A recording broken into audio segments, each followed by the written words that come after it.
wash his hands in the blood of Iranian schoolgirls, Keir Starmer said no. The Chilcot checklist did not deliver a rationale or a justification for allowing US bombers to bomb Iran unprovoked. Donald Trump's Iran story keeps changing so fast that even keeping track of his own statements has become a challenge. One moment he's talking about launching devastating attacks and making it clear that there will be no deal. The next moment he's claiming that a historic ceasefire is right around the corner. Then suddenly we're told Iran has already been completely defeated, only for the threats to start all over again. It's a pattern that has become familiar in the world of Donald Trump. A constant cycle of bold declarations, dramatic announcements, and statements that seem to contradict what he said just hours before. And now, British radio host James O'Brien from LBC is breaking down exactly why this creates such a serious problem.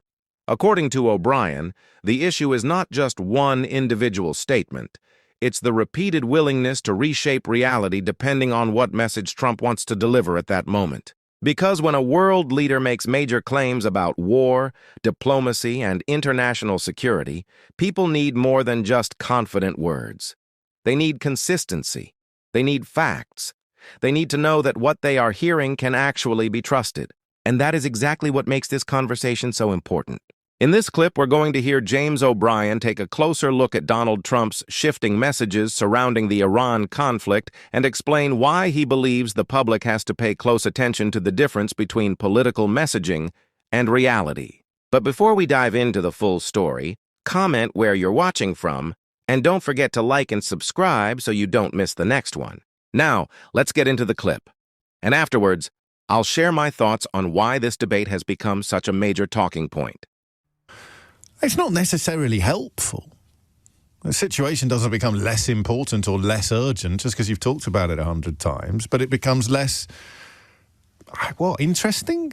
Talkable? What word would you use? I don't know. And then, of course, you've got the added dimension of Trump just making a mockery of observable reality. So normally you could at least report upon the facts, but if the President of the United States of America treats facts like dogs treat lampposts, then you can't even do that, really, because as we've observed a million times on this program, you have to report what he says. You have to report what somebody occupying the office of the President of the United States of America says. And we are still not in a place where most people are comfortable adding to the report of what he said. By the way, he's almost always lying.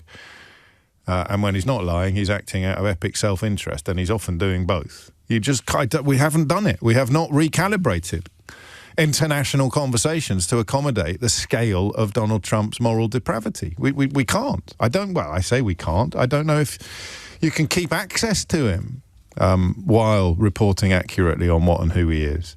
So it's not funny anymore. I mean, it wasn't hilarious when we first started doing it, but do you remember when we brought Craig David into the conversation? Seems a little odd if you don't know why, but on a Monday, Donald Trump would tell you that he was about to bomb Iran into the Stone Age. On a Tuesday, he'd tell you that Iran was so frightened they were about to sign the mother of all ceasefires. Note to you, brackets, it could not by definition be as effective as the deal that was signed by Barack Obama, which Donald Trump tore up in his first administration. But, the pesky facts, eh? So on a Monday, he's threatening to bomb Iran into the Stone Age. On a Tuesday, they're about to sign a ceasefire because he's such an epic diplomat and negotiator that he's pulling off the mother of all deals. On a Wednesday, they launch an attack anyway and completely obliterate the Iranian military. So the Iranian military by Wednesday has been completely destroyed. We don't need to worry about it anymore. On Thursday, the threat that's posed by the completely obliterated Iranian military is so acute that he's gone back to threatening to bomb them into oblivion. And then on a Friday, he's telling us again that Iran is about to sign a ceasefire and it will be the best deal ever and it's the best thing you've ever seen.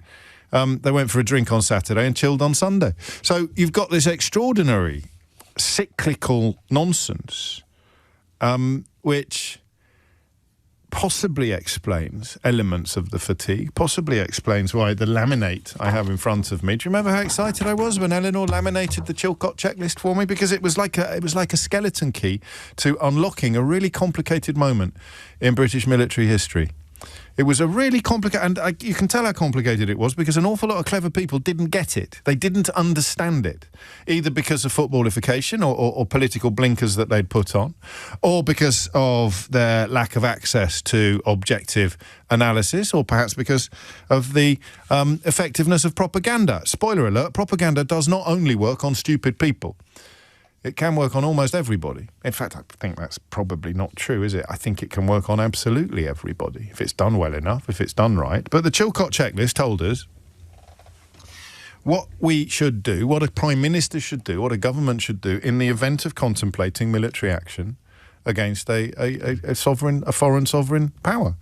And it didn't fit Donald Trump's request to help him bomb Iran unprovoked, to allow US planes to take off from UK air bases to launch unprovoked attacks upon Iran. And unprovoked is a technical term, militarily unprovoked. The Iranian regime is, of course, hideous.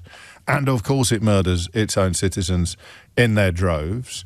But it remains sovereign and it remains foreign. And, therefore, it is military actions against... Well, I don't want to preempt the second bit of this picture, but it was an unprovoked attack against Iran that it appears Donald Trump was bounced into by Benjamin Netanyahu with no thought to the consequences or no understanding of the role that the Strait of Hormuz has played in Iranian geopolitics for generations, if not forever, actually, since boats were invented. Not that Iran would have been the name of the nation that occupied that particular part of the globe when boats were invented. So it was correct.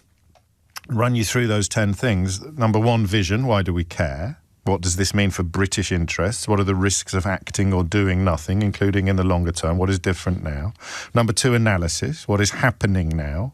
What are you learning about events on the ground? Have assumptions been exposed to analytical tools or external challenge? Number three, scenarios. What might happen next?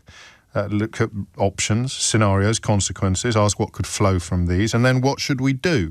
Design your options collaboratively, built them on challenge. Have you presented ministers with clear information on risks, opportunities and costs? Then you've got the legal implications. Now, this is not a straitjacket.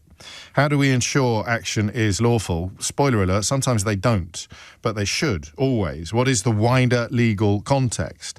I mean, you're talking about a war in Iran that was essentially spawned by a man, Benjamin Netanyahu, who can't visit most countries in the world without being arrested on suspicion of war crimes. So you can either say, well, that proves that the law doesn't matter, or you can say that proves why it's so important to make sure that any actions undertaken militarily by our government are lawful. You look at the policy implications, you look at international legal basis, then you look at policy and strategy. You ask yourself, what does success look like? Then you do resource, what do we need to deliver? Planning and doing, how should we do it? Policy performance, how will you monitor performance? And evaluation, is the policy working? So when Donald Trump invited Keir Starmer to wash his hands in the blood of Iranian schoolgirls, Keir Starmer said no. The Chilcot checklist did not deliver a rationale or a justification for allowing US bombers to bomb Iran unprovoked. And this is exactly why James O'Brien has become such a powerful voice in political commentary. What makes his analysis stand out is that he has a way of taking complicated political situations and breaking them down into something ordinary people can actually understand. He doesn't just focus on the headlines. He looks at the bigger picture, the patterns, the contradictions, and the way political leaders communicate with the public. And when it comes to Donald Trump's statements on Iran, the criticism is centered around one major issue: trust. Because when a leader makes repeated claims that appear to change from one day to the next, people naturally start questioning what is actually true and what is simply political messaging. That is the point James O'Brien was highlighting when he said Trump treats facts like dogs treat lampposts. It's a sharp way of describing a relationship with information where facts are often pushed aside when they become inconvenient. And we've seen this become one of the biggest criticisms surrounding Donald Trump throughout his political career. that he often presents events through his own version of reality and strongly pushes back whenever that version is challenged. The result is a constant battle over basic facts, where supporters and critics are left debating not only political opinions, but the very foundation of what information can be trusted. And that is why moments like this matter. Because regardless of your political views, accountability and accuracy are essential when leaders are making decisions that can affect millions of people around the world. Now I want to hear from you. What do you think about James O'Brien's comments and Donald Trump's changing statements on Iran?